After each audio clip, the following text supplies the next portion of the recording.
Hey everybody, it's Improbable Wargaming here to talk about LVO. So either way, I'm so grateful for everyone who's here and those who will come after the fact. If, of course, as always, if you're here now or you're here afterwards, please hit that subscribe button. It really helps the channel. We've grown a lot in a year and we like to keep going. So please, please, please help us grow. It doesn't cost you anything and we really appreciate it. Now, as always, hit that like, that subscribe, and the bell icon, as we always say, right? We just let in part of what we already discussed. And check out our Discord. There's over 400 people in there. And we're doing activities. We are just chatting about lore and tactics and everything else. We even got Scary in there. It's amazing. So check us out. And let's see, we got monthly giveaways. We're going to be wrapping up this month, giving away the the 30K starter box for everyone. And you don't have to pay any money to be involved. You just have to subscribe, join the Discord, and you're automatically entered. So you don't lose anything, and you have the opportunity to gain models. Who doesn't like that? I know I do. Now, as always, we are going to discuss LVO. We're going to discuss a few other details. We'll probably talk a little bit about Bloodthrone. Whatever questions you have, shoot them my way. I will answer them. And again, if you're here after the fact, shoot me a question in there, and I will come back around and I will answer it for you as best as I possibly can. We're going to talk about new things coming to the channel. We're going to talk about Kill Team. We're going to talk about a whole bunch of stuff. I'm super excited about a lot of things that are happening this week and last weekend. And I want to share it with all of you. So thank you so much, as always, for coming here. I've got this so, I can show you some stuff that I brought home, if you will, and some other things that we're doing on the channel. So let's go. Let's see who's here, and let's see what we can do. I would love to stick around. Oh, Rick Anderson abandoned us. But while I'm sitting here, one of the things I really want to talk about is these new brushes, right? So we got a couple things going on, but we got the joy of meeting a gentleman from Crucible, Will, and talking about his brushes and like kind of his goals and dreams, if you will. I'm trying to get this little thing out of here, but I can't quite get it. I think there it comes. They've got a new RPG game, their board game, coming out soon, and so I really like it. They've even got some tips and tricks in here about their brushes. If you can see that QR code, it's right there for them. We're going to be doing a review video on these brushes. So now they have a couple types of brushes, if you will. This is their non-sable, non-synthetic brushes. Now, I really want to check them out.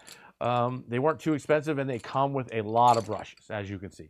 And not just a lot of brushes, but they come with duplicate brushes of the most used of them. And this, to me, is pretty amazing. And so I hope you guys will, consider checking them out as a brush option. Like I said, there will be a review video coming out. So if you want to really know more about them, give me a few days of painting and I'll have hopefully a very good answer for you. Of course, I was talking to Byron from Opus, the brushes that are very elite and extremely nice. And I got myself a tiny dry brush. Byron is the guy who taught me how to stipple and how to dry brush. Amazing videos. So if you haven't seen Artist Opus videos, what Brian does over there, please check them out. Amazing guy, amazing brushes as always. Not everyone can afford them, but if you can, spoil yourself. You're going to be extremely happy for doing it. I can at least promise you that. So that's kind of the first thing we're looking at for what's going on. We're talking about getting some more things from, of course, Crucible for review and potentially sponsoring a channel. These I paid for myself, so this is not a sponsored review. So I just want to be aware. But so far, the brushes seem to be really nice in the hand. I like that. And you can even get down closer to the tip so you can have some good brush control. Sometimes I have a bad habit of being up here and you can lose brush control. When if you come down a little closer, you're going to be a far better painter, if you will, at least in my book. So either way, that's kind of the big thing going on. I'm going to start looking at the chat and see what everyone's got to say. If I'm not super quick, I apologize. Just know there's a 30-second delay from when you post and when I can usually see it or even respond to it in the video. See, I'm here now. I don't know. I have those brushes. Nice. Good to hear. Thank you, Snow. I have both their wolf brushes and their real sable brushes. I can't remember the horsehair style. Yeah. So glad to hear that. I'm going to leave a pretty model for you guys to look at. So, while you're hanging out, because, I've become a Tau player, if you will, with the help of Brandon, who is part of the channel doing hobby and hang stuff. Another really cool thing before we get really into LVO and give time for people to show up is I was gifted by a friend some very old books that this is literally my very first book I ever had. And sadly, I don't, have it any longer. And so I got a great gift from here as well.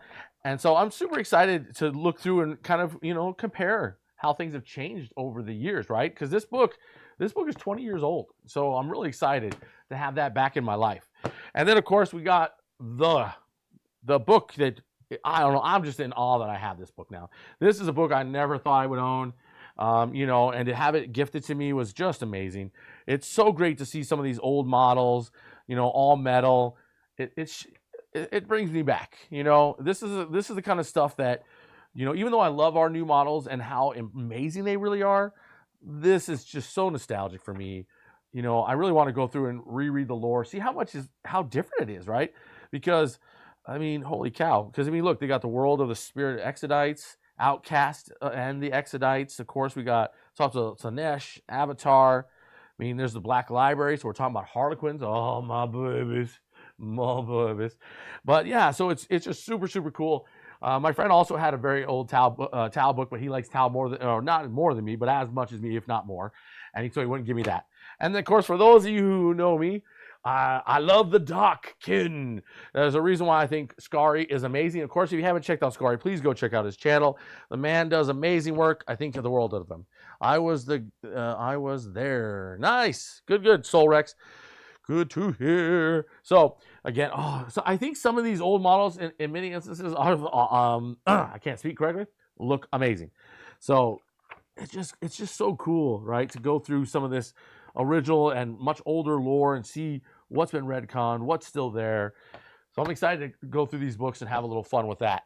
Now, the next big things that are coming to the channel that we're going to be doing, let me get over here. I'm trying to keep things real simple. We're going to try out this. I know this has been out for a while. I have not been able to find it locally.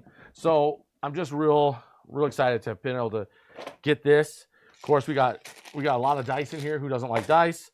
Lots of bases. Holy cow. I don't know if I need that many. We got some cool baggies to keep the game kind of divided up and separate. We've got a whole lot of chaos in here. Guardsmen, of course, and they look real good. And since they discontinued the old line, it's going to be really nice to have some of the older models. Of course, we've got the robot that I've always seen pictures of. It'll be super cool to build the robot. We've got, I don't know what some of this stuff is, honestly. They look like zealots, so it's probably something more like Inquisition style stuff is what my guess is. But I'm real, like I said, super happy. I see what looks like a crude in here. There's another model that looks like it comes from Eldari stuff, so that's pretty awesome.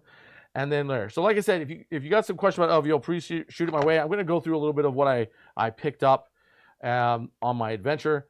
And this is a Chaos Lord, right? In just regular armor, not a Terminator style, so I like that. And there's just tons of other stuff. Looks like boards and missions and rules. So I'm really excited to see this, and we're gonna look. It's gonna take us a little time to learn the game and get it ready for y'all, but we are planning on doing that. We'll just put this over here. You'll kind of see it, and that's all right, right? Now, let's see. I know some people want me to review my game, so let's talk about the first day. Let's talk about the first day we played. So first game that I got on day one, of course, was against Eldari. And I was not able to stop him from scoring very well, but the best I could do was try to keep up, right? So I managed to keep the game a 14-point game. They scored, if I remember correctly, 95, and I was, 14 points lower than that. So it was a really great game. Guy was super nice, nothing to be like upset about, really. Skillful player. And so I had a good time there. The second game really was when I started winning for a change, right? And that was going against Imperial Knights. I felt very confident going to them. And what was nice was the player gave me a very hard time. That game actually ended as a 2-point win for me, and it was low scoring. We were not letting each other get points at all. It ended 51-49 in my favor. And, of course, the best thing I could do in that game, and really my strategy against Knights, especially, Imperial Knights, right, is to kill the Baby Knights, because the Bondsman ability really buffed them. And so putting the Baby Knights down as quickly as you can, for me, is very important, right? The big Knights, yes, they're scary, but usually are sitting in the backfield and just lobbing shots at you. So it's easier to avoid them and just deal with the baby knights. And that's generally my strategy against Imperial Knights. So we did that. Then my third game, now I need to go grab this because I'm trying to remember my third game. Oh yes, my third game was AdMech. And that one I was very worried about. Even Brandon, who came with me, checked in on me right before that game, and I was really worried. He could even tell. My experience with AdMech, at least here in Iowa, has been more, oh dear goodness, they're scary. Especially with my list, which is very vehicle heavy. You know, I'm just bringing a heavy punch of a list with you know, we've had my brain's shutting down. Sorry, I had 2 hammerheads, of course. Long Strikes was one of them. We had a Sky Ray. Now into Eldari, my Sky Ray was very useful, but the Long Strikes and the hammerhead were less so because of the fact that Eldari can be like, oh, I turned that into a 6. Learning that Eldari can now roll and then choose to re-roll a dice and use one of their fate dice to me is a buff, and that was so hard to overcome, right? So against Eldari, at least, Sky Rays were really good and Hammerheads were weak. But then, of course, going into Imperial Knights, both of them were fine. But of course, when you're trying to kill the baby knights, having strength 20 over strength 14, I like wounding on 2s, and this was very helpful. So the Hammerheads were fantastic. You know, you can have Long Strikes, go ahead and give the other Hammerhead lethal hits. So that way, you know, you can, even if they have an invulnerable, you can go right past it. You know, well, not an invulnerable save, but if they have no invulnerable save, you can punch past it, which I like, especially with AP 5, and then it's D6 plus 6 damage. If you roll a 6 on the wound roll, though, it is dev wounds. So you're not always going to get lethal hits, and you're not always going to get dev wounds. So it's not too bad to have the ability to do lethal hits. So that was good. A lot of people ask me about my piranhas, you know, and I found piranhas super useful. Hey, Javer. Thanks for coming. So piranhas were great for me. They were a good screening tool. They were very useful in doing actions, right? And then they just had this kind of very jack of all trades, master of none feeling, and I like that. So, you know, you could block vehicles with them and then let hammerheads deal with them. You could use them to slow down troops and then slam them with breachers, which was good. So for me, breachers in every single game were MVP for sure. And people told me, oh, you should only run 2, and I chose to run 3. That's more of a player style, right? My mentality with running 3 breachers was I like to have counter punches, right? And 3 gives me that option. What if something happens to, you know, like someone picks off a boat before it gets to where you want or whatnot? Then that tool is lessened quite a bit. But by having 3, I was able to do several things. One, let's say I'm fighting in a mission that it's all about fighting for the center of the board. Having 3 devilfish full of breachers was amazing because then I'd hit the center, right? Kill whatever was there, and then they would react, right? And then, of course, my breachers were -1 to be wounded, which also helped keep them alive. And never forget your grenade strat. That is amazing. You know, so then when they would kill that unit, then my next devilfish would come in, unload, and kill whatever was there. And then we just repeat the cycle. And by the 3rd turn, most people lost their counter punch to what my 3rd uppercut, if you will, right? So at that point, I had established control of the middle, and then I would just continue to pressure them and lob shots, you know, sniper shots, if you will, from hammerheads from range. So that was super good. Now let's go into AdMech. AdMech was, like I said, the mission I was scared of. And what was great is, and it's weird, it's great, right? But the AdMech player was very excited because he knew I had tons of vehicles. It's easy for him to kill them, and he really wanted to come after me. The problem was he was so aggressive, right? He was literally mid-board or beyond on turn 1. So my strategy then at that point is I split my army and I moved past them, right? Because almost everything in my army flew. So I would fly past him onto his side of the board, and then just, you know, now he's in this weird spot, right? He can't have me holding his back objective. He can't have me destroying his valuable vehicles because he brought 2 tanks, right, and all that. So he can't afford me to be back there messing thing up for him, risking that I score higher points, like take their home objective, score 8. You know, put a deploy a teleport homer in the backfield, higher points, right? So they can't risk that. So they have to kind of then divide their force.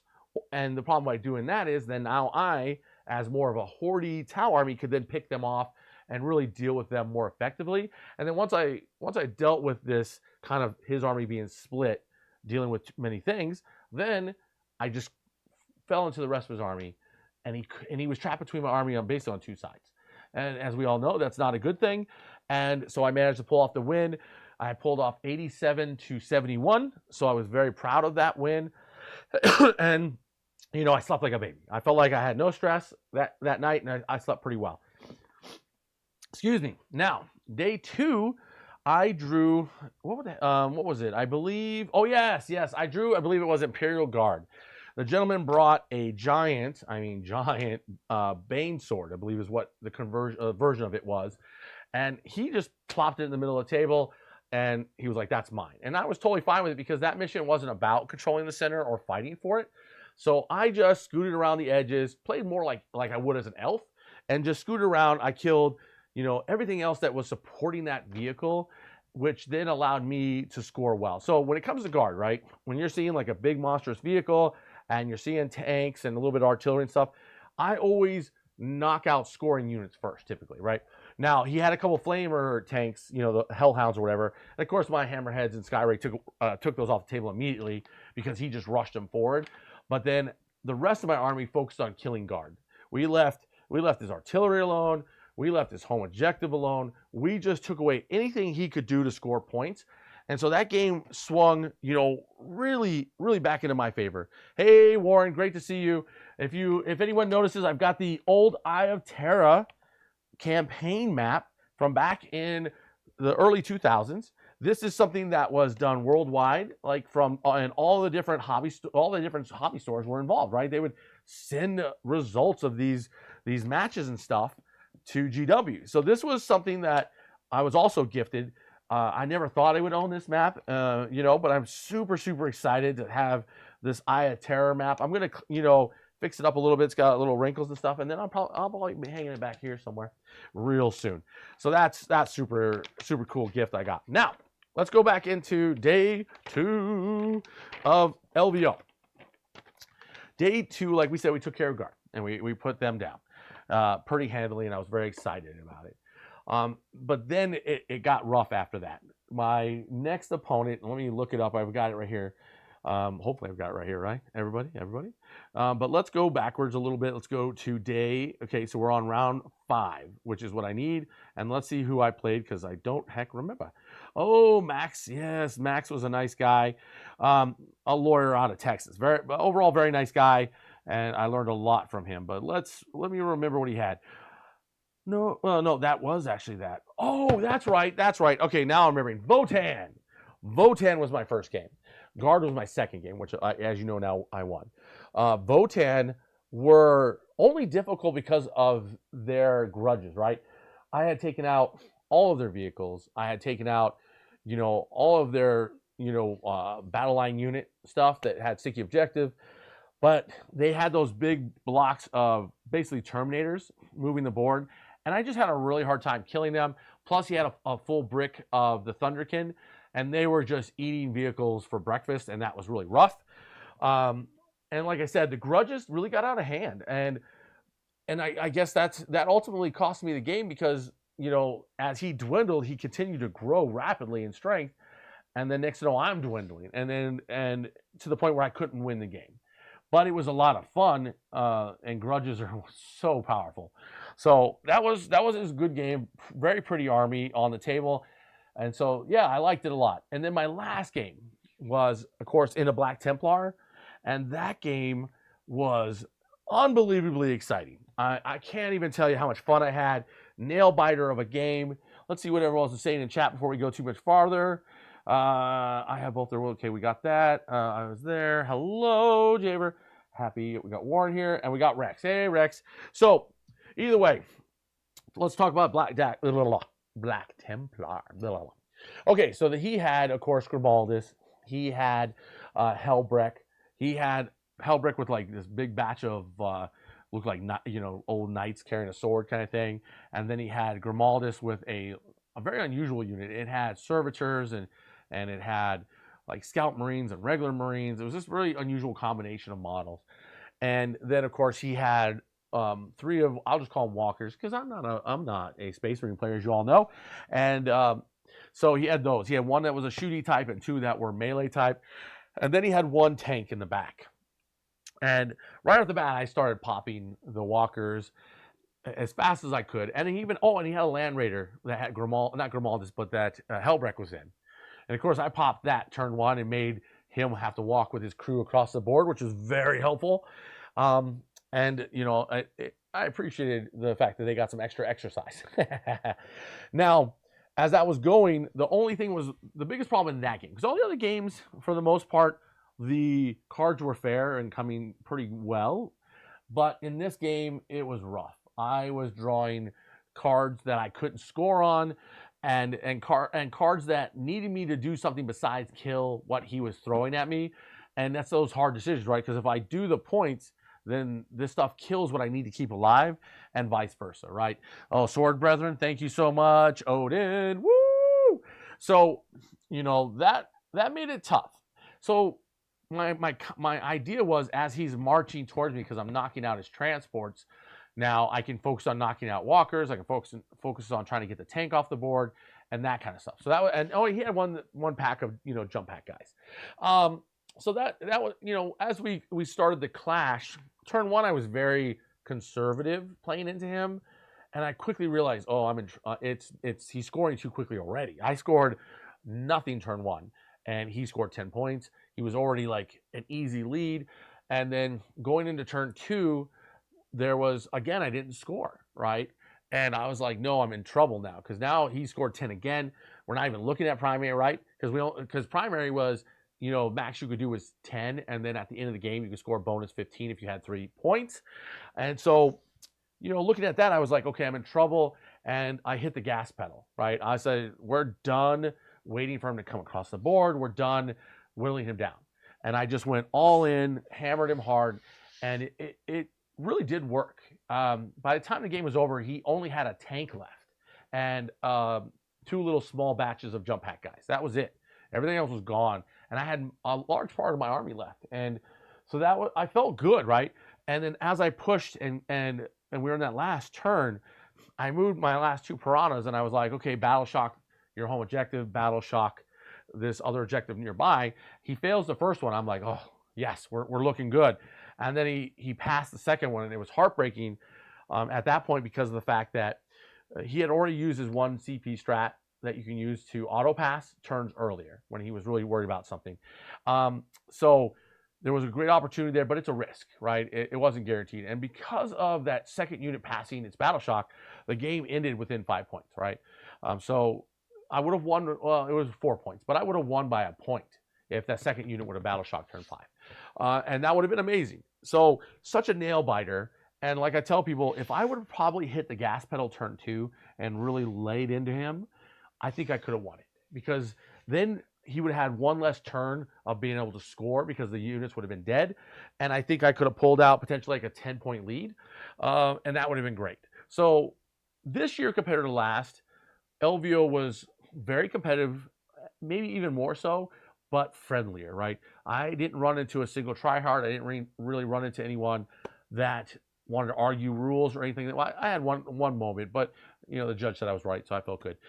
So yeah, we had a lot of that going on, right? Now, while we're talking, and please send me, you know, shoot me some questions. I would love to ask them, but we got a bit of a GW hookup while I was at LVO, and you know, it's nice that you can make friends with GW, make friends with Frontline Gaming. Hopefully they like my new review. If you haven't seen my review of Frontline Gaming's Bloodthrone, check it out. I just posted it up earlier today.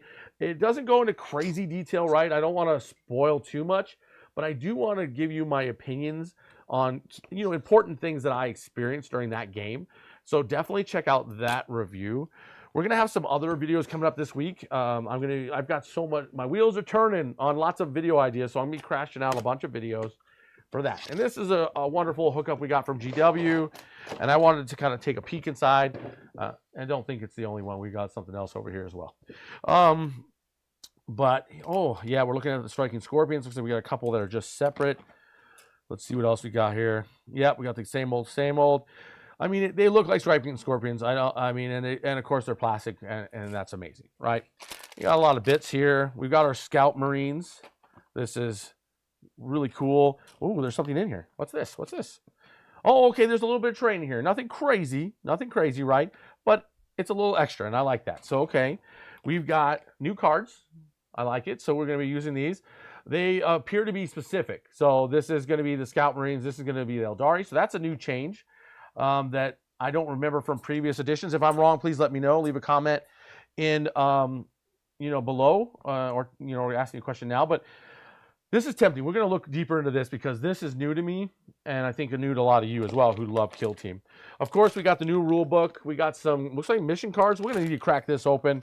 There's a lot going on here, and I'm super excited. Of course, we got Eldari and, Marine stuff. We got just a basic, hey, this is GW, whatever. But let's crack this. This is a big deal, right? And we're going to be playing this on stream tomorrow. I'm going to have my daughter on. She's going to slap me around with her orcs probably again. And I'll go ahead and bring Striking Scorpions because I think that you guys want to see Striking Scorpions on the table, and I know a lot of people love Eldar. So that's what we'll do there. What's up now? I see something. New key. Awesome. Yep. So you're happy with your Tau list.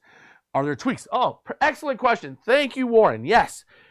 So Warren asked, for those who may not be able to see what he said or obviously hear it, is, do I like my Tau list, and would there be anything I'd change by it? And that's an excellent question. So what I would change from my list is I would make room for Stingwings, right? Vespid Stingwings.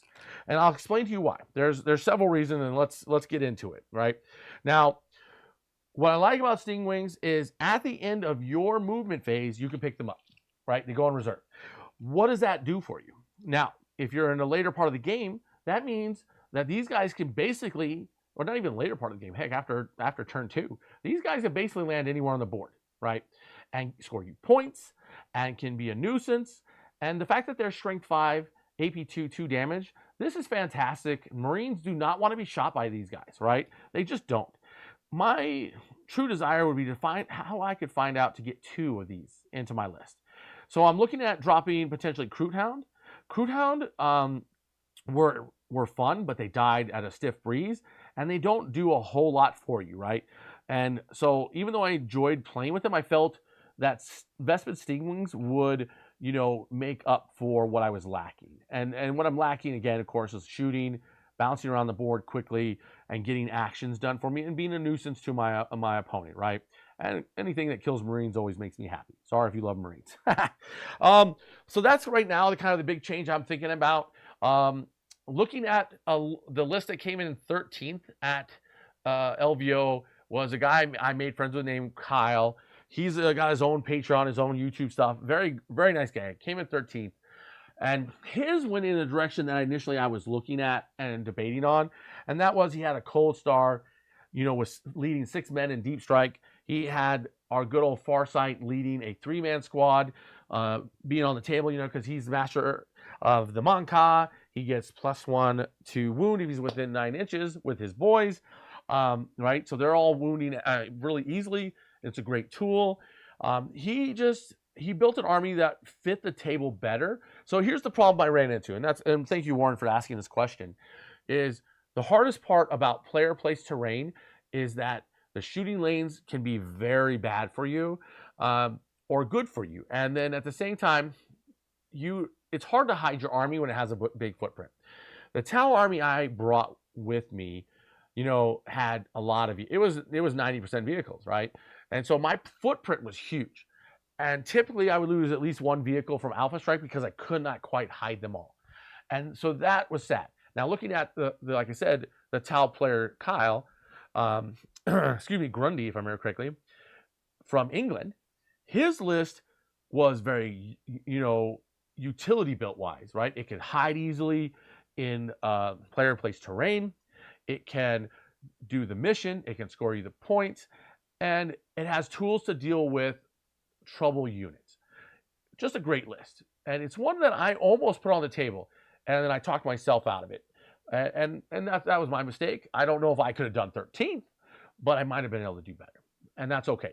My first LVO, I finished in the top 25%. I went 4-2, and I scored very well with my Harlequins. And then this time, I finished in the top 40%, so not terribly far off. you know, and went 3-3. So potentially, if I would have done the list that Kyle brought and that I was thinking about, I potentially went 4-2. And I think that would have been quite easy to do because, like I said, it scored well. It dealt with a lot of problems well. It was the right list to bring. And there's a reason why he did so well.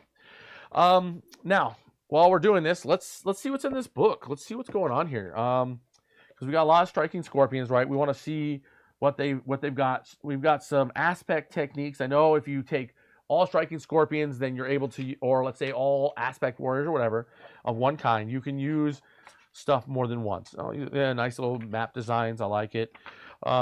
So there's that. And knowing we can use 2 is pretty useful. We've got some usual tokens. We got our engine stuff. Let's see, rotary converter. Yep, all that's here. Different terrain. Let's get to the front here. I want to see what the scouts got, right? Don't we all like, there's so many people that like Space Marines in general. Let's see what we're dealing with. So we've got, of course, our Army Lift, our Spec Ops. Let's see, Kill-Tone, hazardous areas. What do we got here? I'm trying to figure it out. Oh, here's our TAC Ops. Okay, Sudden Strike. If more enemy operatives than friendly operatives were incapacitated during the first turning point, you score a victory point. And if more enemy operatives than, you know, your operatives were, you know, killed or, you know, incapacitated in the next turn or following turns, then you score an additional 2. So, I mean, additional 1. That 2 would be amazing.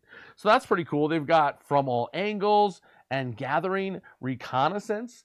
So that's pretty cool. I'm not seeing what I really was hoping for, which is, of course, the tactical phase and all that stuff where you do spend stratagems. So, oh, here we go. I found it. And as you can see, it's right here. So we got strategic ploys. We've got guerrilla engagement, gunfire ambush, blade ambush, and stealth reconnaissance. Okay, so you get a free dash is the stealth reconnaissance, which we like. So yeah, there's a lot of interesting stuff in here that I'm going to have to be doing some reading tonight, right? But let's see what we got here real quick for our good old aspects. We got Eminent Grace. Let's see. You add triangle movement. I like that. We've got forewarned until the end of the turning point. Each time a shooting attack is made against a friendly Blade of Cain operative, roll a defense dice. Step of that shooting attack, you can re-roll one of the dice. Okay, I like that. So you can re-roll one of your defense dice. Fantastic. We got Ruthless Poise, which is re-rolling attacks. Cain Vengeance. Okay, yeah, this just looks a lot of fun. It seems thematic, flavorful. It's what we want, right? And there's just a whole lot in here. We got, of course, our normal Avengers, Dire Avengers, Howling Banshees, of course. And then, of course, we got the Striking Scorpions. Now, we're going to do all Striking Scorpions tomorrow because why not? It makes only sense. Of course, we got our building book. That's awesome. Let's toss it over. We got some good old objective, like markers, if you will. Oh, they came with cards. Okay, well, yeah, I like this, right? Who doesn't like having just shortcuts to your army? So we've got cards. Wonderful. Now let's go crack this open because, like I said, this is of interest to me. It's different than I've seen. Check out the Patient Stock Sunblow Scorpion. Okay, I'll have to check that out at some point here. But let's see here. Blades of Cain. These are the TAC Ops. Yep, so these are specific. We've got what the tokens mean, like what we put over here. And then we've got Blades of Cain. Yeah, this is all Blades of Cain. So it's awesome. It even has, you know, your not strats, but your add-on equipment and stuff for their points and everything. So tactical ploys. Yeah, it's all here. So I like that. There's a lot of good stuff in these cards that we haven't seen before. And, you know, I'm happy about that. Now, let's get this stuff back in and like I said, if you got LVO questions, please throw them my way. If you're interested in the Bloodthrone stuff, I will tell you some things in here. But the review video goes into a lot of good detail. So voila, let's get this out of the way and let's see what the other box I've got while we're all hanging out. Ooh, look, terrain. Okay, so that's, of course, there's a reason why we get this, right? We got a new place we're fighting and all that, and it's probably would be nice if we actually have the terrain and the map for that place. And so I'm excited about that. We'll tear that off. GW's making sure that they're well sealed. And let's open this bad boy. Oh, and hey, if you like this new setup, let me know. I'm changing the hobby hang so you guys can see far better. And of course, I can zoom in even more than this. So, you know, hopefully if you guys are liking this new kind of format for Hobby and Hang and just general, let's talk about events, let me know in the comments below, and we will continue to improve the channel. Of course, we got a book on building terrain. Holy cow, this thing is huge, you know. So that's nice. We've got all sorts of goodies in here. Where's the map? I want to see the map, right? We know what the terrain looks like. We've seen the pictures, right, everybody? Let us look at the map. That's where I am. Go over there, far sight. I can't deal with you right now. But what the heck is this? Some kind of piece. Alrighty, we got another cover, and voila. This is what I wanted to get a closer look at, you know, and kind of find out what we're dealing with. So give me a moment. Something fell on the ground, and I can't see what it is. Now, let's go. Here we go. Peel, peel, peel. Trying to be fast about this. I know we're live, and I don't want to waste too much of your time. There we go. Plus, my family's eating hot pot right now, and I'm not. Okay. Let's see. This is only half, so don't get too excited now. It has two sides. Oh, this is what I want to know, because some of the maps look different, right? So we've literally got two style maps in one, of course. And there we go. So, yeah, I'm liking this a lot. It's going to be, you know, we will know more about the gameplay style tomorrow. But that is like the kill team stuff. Now, I want to bring some other stuff up while we're all chatting and hanging out for a bit more. But like I said, again, ask all the questions you like, and I will do my best to answer them. We're going to just clean up a little bit here as we go. You know, clean and tidy home, if you will. And, okay, next thing we're going to move on to is some other really cool things that kind of come the channel's way. There's going to be coming a video out for a lot of this, but we were really lucky to be able to have a friend who digged out a lot of amazing, you know, return of some cool stuff. Like, well, I got this, you know, guy I'm going to paint for fun, but we've got our High Elf army, of course, and it's for Old World. These are all the original models from back in the day with a little bit of plastic. The plastic quality has definitely changed quite a bit. We've got a little elf prince on a chariot. The other horse is in here. As you can see, some of the old glue. Let me see if I can bring that to you. The old glue used to turn yellow. Oh, come on, focus, focus, focus. No. Either way, you can see the old glue. It was not my favorite thing to use in the whole wide world. We've got horses. Somebody gave me, you know, well, the same person gave me this model as well. I believe, I'm not 100% sure, that this is an original Lord of Change or something, or maybe it's a demon. I'm not 100%, but it's a very old model, and I need to do some research on it, but I'm gonna repaint this, right? I'm gonna strip it, repaint it, and see what I can do with some modern techniques and really clean up this old demon. And I'm hoping it's Lord of Change, but it doesn't have a cane. That's the only thing that makes me wonder what it is. It's Zinchi, but I don't know. And then this tail feather looks like a sword. Interesting. Oh, and as always, my favorite place to look, right? He never painted those little spot underneath there, and I love it. Okay, now of course we've got, look at this, $6. How many of you, right? How many of you wish GW was still selling things at $6? Holy cow! Oh my goodness, I'd be the happiest man in the world if we were that way. Of course, we got a High Elf Reaver Knight Champion. So that's going to be awesome. So if you haven't figured it out by now, my goal is to paint this up. This is a bit of like a commission work. So this is kind of, my goal is to finish this in a month. I'm going to be doing updates and stuff like that on Instagram, so please check that out. And this is his original model that he started painting, and he was his theme. So my goal is to reproduce this and with modern techniques and modern paint and at a higher quality. Right now, the ones that are already painted, I'm just going to touch them up, give them a nice wash, and highlight them a little bit and all that. But it should be a lot of fun. And if I'm saying a but a lot, I apologize. Can't help myself. Of course, this was the really cool one I had to grab, which is, what is this? Sisters of Twilight Forest Dragon. And I was really wanting to paint this. This is something that I was super excited about. And I was lucky enough to be allowed to take this original bad boy. I don't know, maybe not totally original because I can see some plastic in here. But we got a base. We've got a giant skull thing for the dragon. Holy cow, I'm going to have to work that around my hand a little bit. We've got, you know, feet and whatnot here. So this is like this amazing find, right? Not a lot of us get to ever put our hands on these, only see them in pictures. So this is kind of my future goal. Another thing that I got to get my hands on was a original metal, what is he, Green Knight. And he's in here somewhere. I will dig him out later. I'm not going to waste your time while I dig. We've got a few other things like little ballistas and their crew. And you know, we've got knights go over here running around. They have the same headpiece, if you notice, as our Dire Avengers. I really like that. I was told there's some Dragon Knights as well, so I'm waiting for that to be found so I can work on those as well. So the goal is to have this on ready for the table in about a month. That's the goal. And so we've got about, if I remember quickly, we have about 1,250 points here, and it should be very cool. Sorry about the phone dinging. People are texting. But it's crazy. There's so much metal here. It's wild. And then, of course, I got a couple other cool things that got dug up.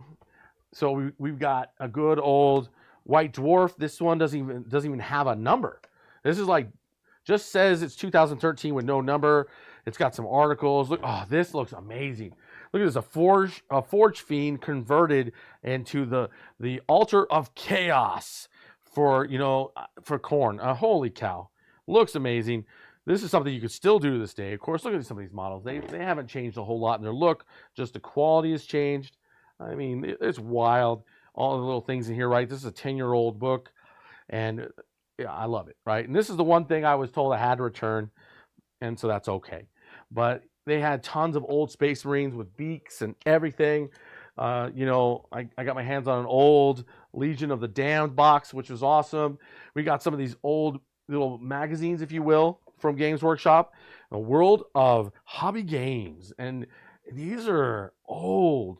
I mean, look at this. You look at it, it's advertising some very old things that by no means can you get. So my goal is to go through these and kind of learn about try to learn about it and see if there's anything I can bring as like a lore or interesting old hobby technique, you know, to the channel. So I'm really excited about that. I mean, oh my gosh, look at this old Termagant. I don't know if you can see it very well, but it's so tiny. There we go. We got basically avocado, for those who know what I mean. Chaos Juggernaut of Khorne. Oh, look at this. We've got Captain Tycho from the Blood Angels. Of course, we got the old Fabius Bile here. Holy cow. Just so much nostalgia for myself, and I'm hoping for you guys as well, who if you've been playing this a long time. The game has changed so much, right? Look at it's talking about how to set up a table for a competition or friendly gameplay. It's amazing. So there's a lot in here. This one's more fantasy, and of course this one is more like, it looks almost like, this is a Necromunda scene right here. For those of you who've never played Necromunda, what a fun game. Give it a try if you haven't played it. But we do have fantasy stuff in here as well. It's almost like reverse advertisement. Oh, look at this starter collection stuff here. Let me pull it down so you can see it. There we go. Man, look, there we got some good old orcs. Man, if I can get my hand on these old orcs, I would totally love to paint them. We've got the original Tyranid Screamer on the table here on this image.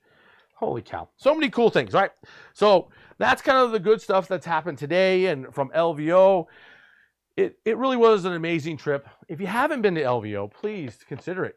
Even if you're not going there to compete, you don't have to. They have narrative games. They have AOS games, AOS narrative games, whatever. It's all there for you to check out, and it's amazing. Then you have all the vendors. So GT events, right, especially Games Workshop ones, or only Games Workshop stuff there.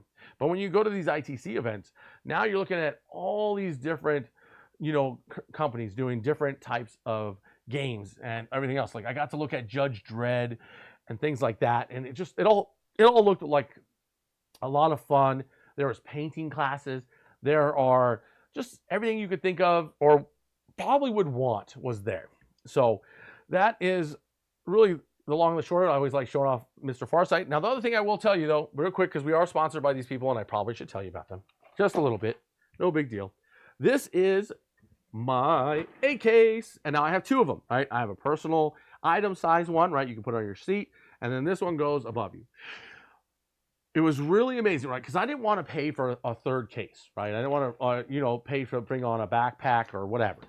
So I managed to be really clever, if you will, and just hide clothes. Not hide clothes, but I was able to bring 3 days worth of clothes in both bags, plus everything I needed to play my game, plus, including my army, and it all survived on the plane, and it was just great. So if you're in the market for a case, get one of these. If you're going to go on a plane, get one of these. I'm telling you, I've been to Europe with this. My army survived, and they're worth it. People complain sometimes that the price is higher on these, but let me tell you, if you spend $2,000 to $3,000 on this army and put 100+ hours into painting it, you don't want it to survive your trip, because I know I do. So consider a case amazing, must-have product in my book. Once in a while we give one of these away, and I know that A-Case and Olo, the guy, that's his shorter version of his name, who runs the show, does some fairly regular A-Case giveaways as well. So check out A-Case, give them some love, and you might even win a giveaway from either us or them. And if you have no patience on waiting, which I can respect, go and buy one of these. Well worth it. I'll show you the other case real quick, and we're going to wrap up the show today as always. And I'll always check the chat before I go. This one's really heavy, but it's because it's full of clothes and models and how to play the game stuff, right? So again, we got a pouch here. You don't want to see my clothes, so I'm not going to show you. We've got pouch here, and we got another pouch here. So I was able to put clothes, socks, whatever the normal things you travel with, and my army. So I'll give this one a quick crack because this one's a little bit easier, and you can kind of see in here, there's my army all hanging out, safe as can be, and well worth the money. And this is a wonderful backpack. Like when you're doing more local games, or maybe you're playing a more elite army, this personal size bag is fantastic. I can't recommend them enough. So check them out. That is the end of my little commercial, if you will. Stay tuned for more content. Like I said, tomorrow we got Kill Team, Orcs versus Eldari.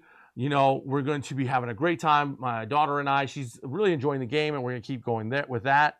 And then, of course, next week, we're not even sure what we're playing next week, because supposedly the data slate for 40K is coming out this coming weekend. So as soon as we got that data slate in our hands, we'll choose what army to play against each other. So, stay tuned for that. We've got more review videos coming. We've got, of course, painting tutorials will start kicking off again as Brandon's done with his painting competition. And if you want to know how Brandon did, check in with Brandon. That's it's between you guys and him. I don't spoil his good news or bad news. Talk with Brandon. Now, let's see what else I can tell you real quick before we wrap up. Well, let's see. Review videos, all that stuff. It looks good. We're going to be doing that. If you're still here, thank you so much. If you've been supporting this channel, we appreciate you more than you even know. For those who personally know me, you know how much I appreciate every sub, every Patreon, and every person in the Discord. And that's why we do giveaways, just so you know. I feel that my job is to give back to the community and share fun, family-friendly competition, as well as just fun family stuff, right? And we can only keep doing this if you support the channel. So please consider being a Patreon. It's not a must. We have a $3, we go all the way to $20. $20 gets you access to painting classes with Brandon, tactical classes with me. Am I world famous, number one in the world guy? No, but I can get you into the game where you play a level that you can win more consistently, right? We're not talking about winning, a major event. I've won an RTT, whoop-de-doo. But what we can do is get you to a level where you can have even more fun. And that's what my goal is, and I hope you agree with that. So as always, this is Steve Miller, Improbable Wargaming. Much love. Mwah. Please hit that like, subscribe, bell icon, leave a comment. And as always, thank you so much. We'll see you next time. This is Steve Miller, Improbable Wargaming. Mwah.